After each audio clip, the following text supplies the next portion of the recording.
হোমেন বৰুৱা, অন্তিমা দেউৰা চেৰাউগী, দুলাল পেগু আৰু দীৰ্ঘা বৰুৱা, এওঁলোক হ'ল মেইন কালপ্ৰিট, যোনে গোটেই সচিবালয়টো কলংকিত কৰিছে।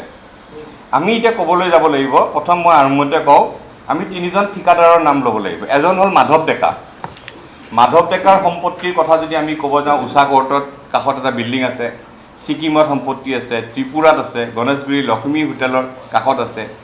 এই মাধৱ ডেকাৰ কেৰেক্টাৰটো অলপ বেলেগ ধৰণৰ কেৰেক্টাৰ। ইয়াতে এজন পাম আমি সুন্দৰ নাথ মিশ্ৰ আৰু এজন হ'ল গৌতম বড়ো।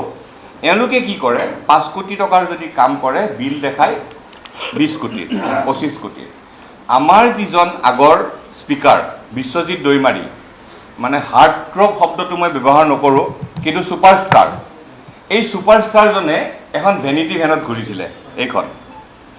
এই ভেনিটি ভেনৰ ফটোখন আজি আমি ৰাতিপুৱা আনিছোঁ। এই ভেনিটি ভেনখন আজি নাই। এই ভেনিটি ভেনখন এতিয়া জংঘলত জাবৰৰ মাজত সোমাই আছে। ক'ত সোমাই আছে?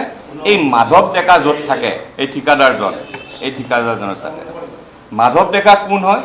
তেওঁৰ এটা পুৰণা আৰ্মিৰ লিংক আছে।